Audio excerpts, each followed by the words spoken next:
बटेसर मेला देबो कीन के पाय लगे। शारदा रिकॉर्डिंग स्टूडियो कटिहार समेली चांदनी चौक चौराहा। खूब घुमैबो बटेसर मेला देबो कीन के पाय लगे।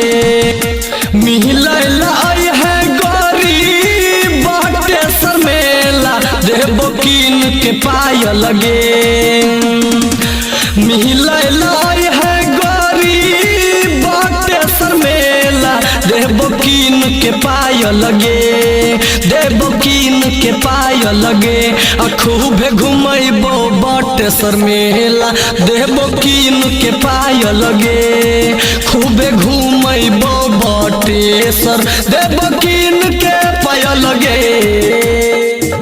मिलैला है गरी बटेसर मेला देबो कीन के पाय लगे।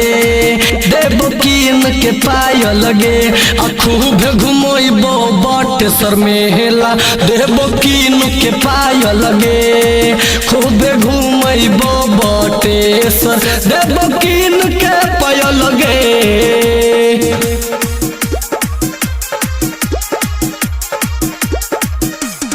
खूब घुमैबो बटेसर मेला देबो कीन के पाय लगे।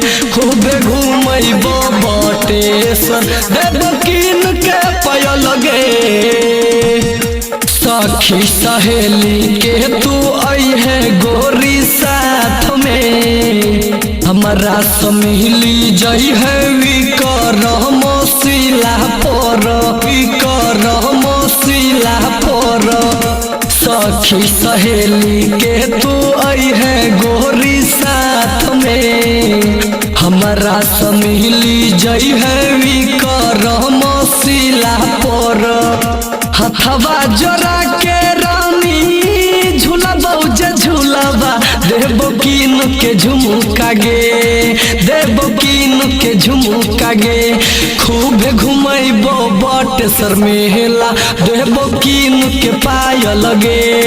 खूब घुमैबो बटेसर देबो कीन के पाय लगे।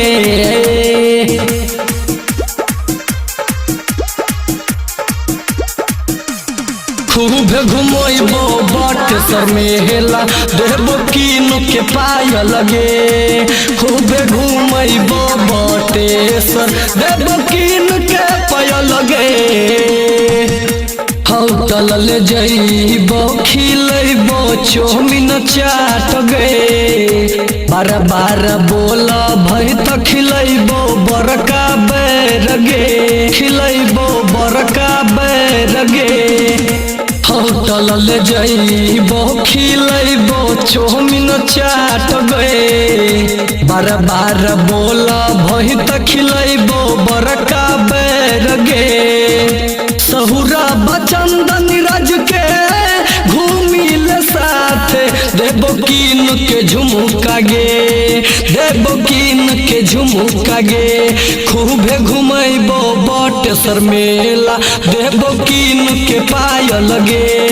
खूब घुमैबो बटेसर देबो कीन के पाय लगे। शारदा रिकॉर्डिंग स्टूडियो कटिहार समेली चांदनी चौक चौराहा।